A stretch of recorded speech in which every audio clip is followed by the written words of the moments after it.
The Joyful Friar podcast is made possible by the generous support of our friends. To support the podcast, please visit nathan-castle.com and donate today. Hello and welcome to this episode of the Joyful Friar podcast. I'm Father Nathan Castle, your host. Today we're starting a new trilogy. I always like it when we get to introduce another person that we've met in this Afterlife ministry. Today you're going to meet Craig. Craig was a healthy young man in his early to mid 20s. He was very athletic. He had a motorcycle that he enjoyed riding.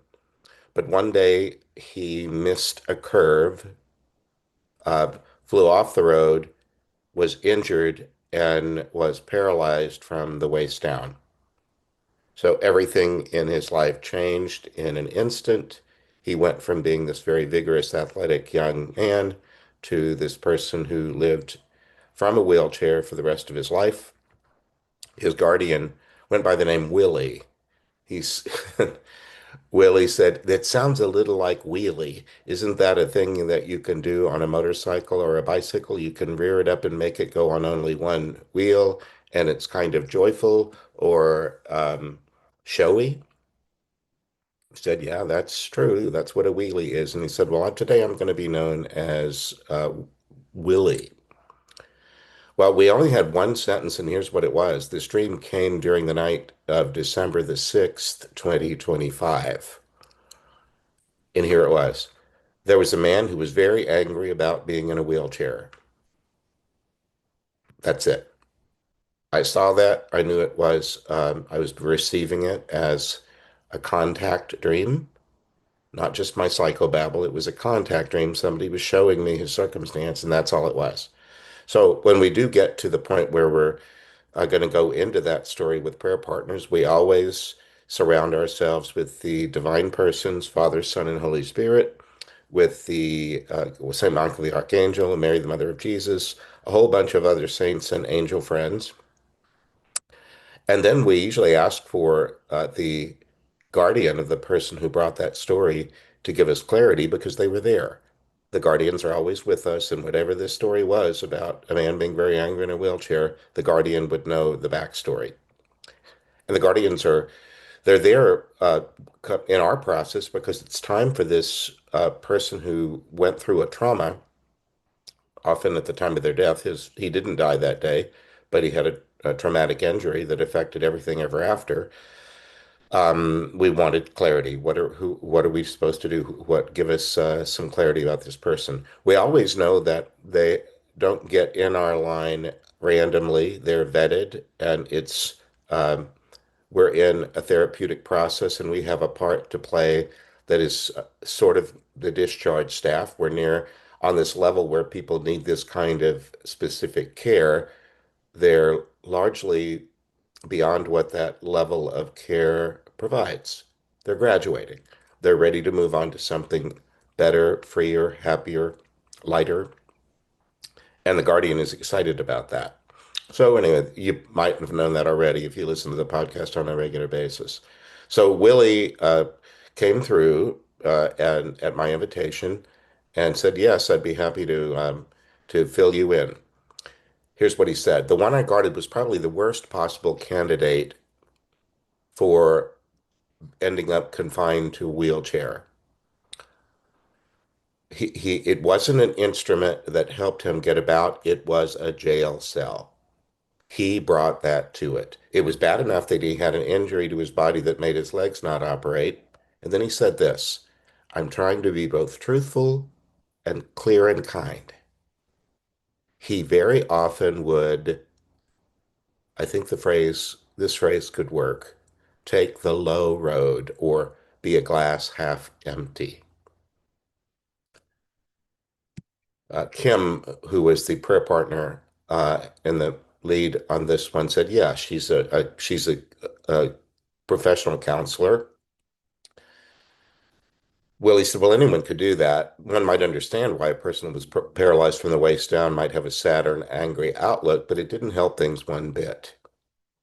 There are plenty of people besides me who were trying to help him, but our efforts were very often met with anger, frustration, and critique, and sometimes a commanding bossiness that was off-putting, that ended up making him lonelier because people wanted to avoid him. He's listening to all of this, so I'm not saying anything out of school. I'm just giving you some background. I like that about the Guardians. When they tell the truth about us, even if it's an unflattering truth, it's done with love and just with truth and clarity and without a lot of unnecessary embellishment. They just give us the detail. That's why we always ask for the Guardians first. He said his death was not a violent one, but the death of his lower extremities in an accident marked every subsequent moment. He felt colossally robbed of a way of life that he felt entitled to. Later in the next two sessions on compassionate response and spiritual practice, we're going to come back to that idea of feeling entitled to a certain set of circumstances in life, like being ambulatory. Not everybody is for all of their life, but we can feel entitled to that. As a young man, he had been athletic, adventurous, and very much an outdoorsman. It's not as though being in a wheelchair forbids being outdoors, but it curtails a lot of things like hiking and other wilderness activities that aren't very well suited for people to have to stay on sidewalks or ramps. He was annoyed by the vans and the buses that he had to get in and out of to move anywhere, and he was often short with the people that were trying to help him. But because I was there from the beginning, I knew a version of him that preceded his accident. This is really important. He had been quick to laugh and play and tease. After his death and his movement here, we've been able to go back and try to recover parts of his personhood that seemed to disappear after his accident. He's been cooperative enough to get to this point. So that's important. It might be that after his accident, yes, he habitually was this cranky, angry, frustrated, bossy man. Um, but before that, he used to laugh and play and tease. That was still a part of him that hadn't disappeared, and that they were trying to regrow that sort of in the afterlife. And then Willie said, "Brace yourselves, you're about to meet him." And Kim said, "I look forward to it." And Willie said, "I'm only teasing. He'd only be in this line because he's ready to do this work." His name is Craig. All right, Willie slides to the side. Comes in, and Craig says, "Craig sounds like craggy, crabby. I have a well-deserved reputation of being crusty and difficult to be around. As you heard, I had a motorcycle accident that started all this. Well, it was wheels. I flew off a curve, never walked again, was mad at everyone and everything, and nobody caused it. So I couldn't blame another driver or anybody but myself." Hmm. Ever been in a circumstance where you wanted to blame somebody else, but there wasn't anybody to blame? I think what I did was just be mad at everybody all the time, or nearly all the time. I was mad that now I would never marry. I'd never have sex. I'd never have kids. This is really hard. I couldn't even clean myself, which was so disgusting, having to have nasty stuff, diapers and catheters. I had to be cleaned while sitting in my own filth. I had to be wait to be cleaned. Some of it was just so disgusting and degrading, I could just barely stand it. And Kim empathized. She said, "I can understand that." And then Craig, who had been this healthy, athletic young man, said, "I got heavier because you can't do much exercise when you can only move your upper body." I went from being a guy that I thought of himself as kind of good looking, and then I became this blob in a wheelchair. And then I really couldn't do a job. That's what he thought anyway. I probably could have done more than I did, but I was disabled and on a government pension that mostly paid bills. I lived in a little hut that had a ramp into it. It had just one best bedroom and a kitchen where everything was built low enough that I could make coffee and scrambled eggs. But it was just for one. It was a little hut behind a rented house. I pretty much told everyone around me to get the hell away from me and leave me alone. And my family? I was already kind of a rebel before the accident. I would pick my spots when I wanted to be around them. That was the pattern I set. People knew not to come near me unless I asked them to. Their lives didn't change much, but mine changed completely. They weren't unkind. They just followed the pattern that I had established before my accident. I was pretty much my own thing. Maybe we'd get together for somebody's birthday or some 4th of July thing or whatever, but mostly I was out of sight and out of mind. Well, again, there's rich material to work with in the two subsequent parts of this trilogy. We kind of wondered, well, Craig was asked by Phil, the other prayer partner, did you lose your legs? Were they amputated? He said, no, they weren't. They were still there. They were just useless. They dangled. And then he had phantom pain, which he says really sucked because the damn things are useless and now they're in pain. But he said that eventually stopped too. And I don't know if those nerves died or what happened, but it was a mercy. At least I didn't have that pain anymore. Then he added, I drank and smoked because it was something I could do. You wouldn't have wanted to stay very long where I was because it smelled and looked a lot like a full ashtray. I watched a lot of TV. I wished I could sleep a lot because being asleep was better than being awake. And Kim said, well, you sound pretty depressed if I were to put a label on it, but that might be helpful to hear. Then Craig said, there's a phrase inside of him, this man, Nathan, that goes, you have insight into the obvious. Kim said, yeah, I guess so. Well, the good news is that, and there is some, he said that people here, that is in the afterlife, have not given up on me the way I gave up on me. And they've reminded me that I don't have useless legs anymore and that I'm just as ambulatory as the next person here. I don't need diapers or any such thing. Sometimes I dreamt of being able to just get up and walk, and now I can. They've said, but you got so used to being grumpy that you think it's natural to you. Wow, that's a powerful sentence. You got so used to being grumpy that you think it's natural to you. We'll go into that in the subsequent podcast, but is there anything that you think is natural to you just because you've done it for a long time? Something that doesn't serve you well, makes you unhappy. You got so used to being grumpy that you think it's natural to you. But Willie, the guardian, said, you can't fool me because I was there and I watched you grow up. You could be a charmer. You could also be happy and playful. You could be kind when you wanted to be. There's just no reason for you to be unhappy anymore unless you keep choosing it. Well, that's just not that's something in the afterlife, but it's also for this plane. Is there something that you just keep choosing that makes your life worse? Hmm. Well, anyway, Craig said, Willie read me the riot act, and he said, you don't need alcohol, you don't need nicotine, you don't need attendants to turn you over and wipe your ass.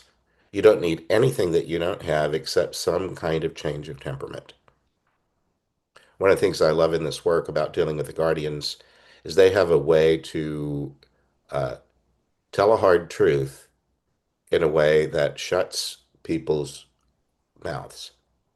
All that, but what about, or, you know, vain attempts at justification of something that's not fully true. The guardians can just cut right to the chase. Uh, you don't need anything except some kind of change of temperament. They've also said, is Craig, they've also said that whatever sort of scale there might be for doing this thing that we're doing and just going to do in a minute, moving, that I'm at the low end of it. I don't need to be the star pupil. I can just say I'm this guy. They're also, my helpers are telling me you've had more than your fill of being in medical surroundings, and this level is kind of like that. We think it'd be better for you if you could move to something that was more or outdoorsy and brighter and maybe with some choices put in front of you. Craig said, I got so used to not being able to do much of anything. And Kim said, well, that's understandable. And then there was a pause, and someone showed up, and this was lovely because it was someone that I actually knew from my childhood. Didn't know him very well, only knew him barely, but his name is Charlie. Charlie showed up. Now, this is the voice of Charlie. This man lived maybe about 5 or 6 blocks from the home I grew up in. Um, he had had an accident of his own that paralyzed his legs. He also lived from a wheelchair. He lived in a tiny little house behind a liquor store.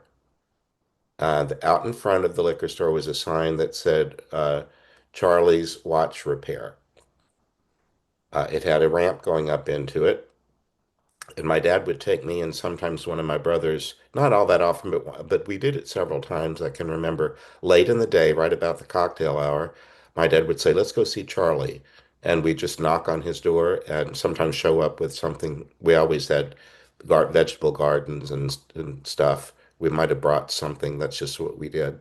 And my uh, either my brother and I would just play on the floor or something. I might have been like 7 or 8 when we were doing this. Anyway, that's Charlie. Charlie said, "Well, I knew this man, that's me, when he was a boy. He was Max Castle's son. Max would come and visit me." Um, he said there were some vocational classes where you could figure out how to support yourself without being able to walk. So I learned to do watch repair, clocks and watches, and sometimes other mechanized stuff, little small appliances that might have some of the same kind of gears and stuff that was in watches and clocks. He said, Max, my dad, was always a nice man. His kids were little and they didn't say much. They sat and watched the two of us. He's talking about me. He said he remembers that it wasn't very far from his house, but it was real easy to drive past and not notice. Max always noticed me, my dad. And then he said, this guy remembers that he would come back from their farm and they'd have extra eggs or fruit or vegetables. Sometimes Max would go deer hunting and bring me meat from his deer hunts. This one remembers me as somebody that his dad would share things with. I didn't like being in a wheelchair, but I did what I could do.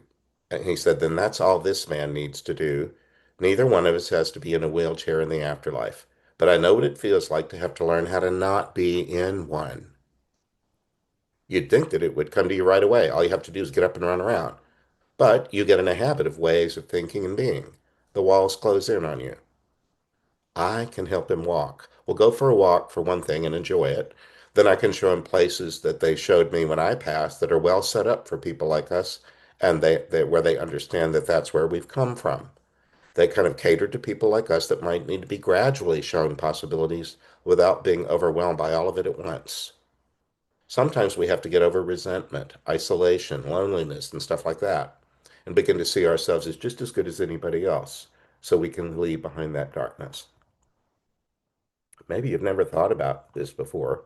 I don't know that I've given it much thought, but yeah, if you had to live decades, confined to a wheelchair, there might come with it a lot of other mental and emotional baggage that even when you were free of it after death, that you still might have to process a little bit at a time. That's what was going on. Well, Kim said, well, it sounds like you're the ideal person to be here for Craig. And he said, well, whether I am or I'm not, I didn't know about this. I just got a phone call that said you're needed over here. It was something like that. Anyway, I came because I was called and I'd be happy to help this guy. So are there phones in the afterlife? It's not the first time I've run across this. Something like it anyway, where you're just minding your business and you get a call and you're invited, please come in over here and do this other thing. Well, I'm here, Charlie said, and I'm gone. We don't need to stay any longer. You've done your job. It's time for me to do mine. I'll help this guy get where he's going. I don't have to do much. I'm kind of like a cab driver, I think, except that I'm mixing my metaphors. We're going to go for a walk, but I'm going to at least get him up and moving.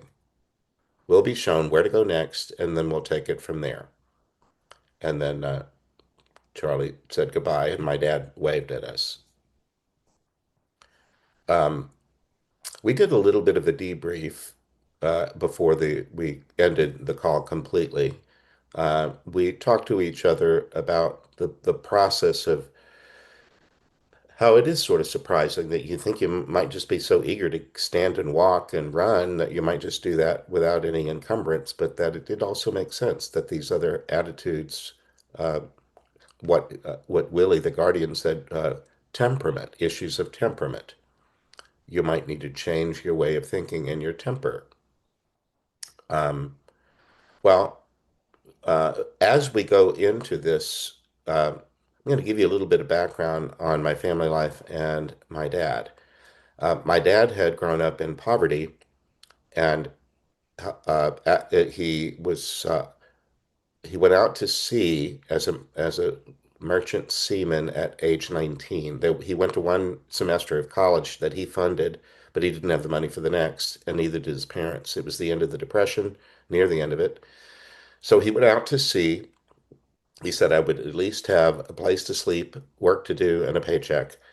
And um, and then he was only a couple of years into that when the bombing of Pearl Harbor and our entry into World War II happened.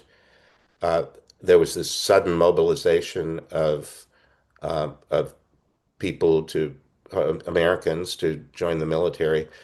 The president asked that people who were merchant seamen, please don't do that. We need you. You're an essential industry, primarily because, in my dad's case, he was living on the Gulf of Mexico and all that oil, all the oil refineries in the area in Southeast Texas where I grew up. They hadn't yet built pipelines up to the Northeast, and some of that oil was refined into heating oil, well, and gasoline and other oils, but especially heating oil that was used in homes in the on the eastern seaboard in the cold places, and they it was essential. So during the war, he kept going back and forth up and down the Gulf and east coast of the U.S., bringing these oil products. By the time the war ended, he had, at a very young age, so many hours of practice that he was able to study for and become a bar pilot. That's a harbor pilot that is usually a very a job that people in the maritime industry aspire to because you can have a family and you don't need to go far away. A harbor pilot usually is maybe 30, 40 miles away from his home at most, taking ships in and docking them and bringing them back out, being familiar with the coastal waterways, the sandbars, the currents that the ocean-going captain wouldn't know about. Anyway, it was a lucrative job. I came along in 1956, so 11 years into my parents' marriage, I was the third of what became five kids. And my dad said, yeah, we weren't that far from poverty, except this one, me, Nathan, arrived right when we were emerging out of it. He said his little brother came 2 years later. That house couldn't hold four kids and the two of us. So we built a really nice home on the lot behind our house. But he said my parents moved into the house we moved out of, and they had very little money, and I needed to care for them in their old age. So he said, we were never all that far from poverty. He said, I did have a heart for poor people. And I had a memory of, we had this farm that my dad and mom bought when I was about 6 years old. It was 2 hours away. Uh, but we were around farm animals and gardens and all of that. Um, we drove by this house in South Louisiana that was next to a highway, and it had a sign in the yard saying eggs $2 a dozen. Well, we'd stop there, and this family that was toothless, and the kids ran in the yard with barely any clothes on, junk cars all over the place. But we'd stay and visit because my dad had a heart for people that were poor, and we'd take orders for eggs from all of our neighbors, and we'd put in a big order of eggs, and then when we got home, uh, he would have us go door to door and deliver the eggs to the neighbors, and they were fresh, and they were the better that you could then get at the store. Um, we also, in the winter, we had cattle, and it's not good if the cattle eat only dead grass all winter long. So you take one of your fields and plant some grass that grows well in the wintertime. Rye was the grass that was a winter grass. He read in a magazine that if you put the ryegrass seed together with turnip seed, that the plants are symbiotic and they'll both thrive. So we ended up with this field full of turnips, huge turnips. So my dad would have us harvest the turnips and bring them door to door to people and give them away. Can you imagine going up to a neighbor's door, knocking on the door and say, I have your turnips? Oh, that's what we did. Because my dad wanted to share whatever we had, even if it was turnips. Well, next time we're going to go deeper into this story and we'll go into the second part of the trilogy, which will be what we call compassionate response. Compassion means to suffer with, and almost all the stories that we tell involve persons who went through trauma and suffering. And what does that evoke in us as the people who receive and hear about these stories? So that'll be it next time when we go into part two of this trilogy, of Craig and Charlie. Well, that's it for this episode. I'm grateful for your interest and your attention. If you would like to be in touch with me, that can be done through my website, which is nathan-castle.com. I ask that if you want to be in touch with me, that you please have read one of my 3 Afterlife Interrupted books first. Sometimes people just hear about me, the way things pop up on your computer, and they all out of context, they hear a story, and they're all curious. Well, I ask that if that's the case, you first read a book so that if we do have a conversation, it'll be more fruitful. Remember, too, I pray for you regularly, just did this morning, and I pray for healing inside you, that if there's any way in which there's a sad story that you're continuing to process, if there's anything in your life story that continues to sadden you, could it lift? Or could you be made aware of the uh, the place? Where does it hurt? The way a doctor might ask, where does it hurt? Is there a way that we can get to the root cause of some sadness in you that might be stealing your joy? Because I'd like you to be joyful. Anyway, that's it for this time. Please join me next time on the Joyful Friar podcast. God bless you. Bye now. I hope you enjoyed this episode of The Joyful Friar. Please like, follow, and subscribe. You can visit me at nathan-castle.com. Send me a message by clicking the contact button. God bless. Have you ever had to do something so difficult that you had to deal with it in stages? Imagine dying suddenly with no forewarning, being in a car crash, a shooting, a drowning. You leave your body, but then what? How do you transition into the afterlife? For some, it flows all at once, but not for everybody. For some, the process of transitioning into the afterlife is interrupted. Maybe there's a need for rest or for learning, or maybe just the chance to adjust to such an abrupt experience. I'm Father Nathan Castle. I'm a Catholic priest. About 23 years ago, the Holy Spirit began to send me people who had died traumatically. They entered my dreams during sleep, showing me what had happened to them and asking for help. They had died and moved on, sort of, but they'd come to a moment where it was time to complete the crossing. With the help of the angels and saints and earthly prayer partners, we've assisted more than 300 souls as they complete their crossing. You can read about it in my book series. Afterlife Interrupted books are available on Amazon. You can also learn more by visiting my website, nathan-castle.com. God bless you.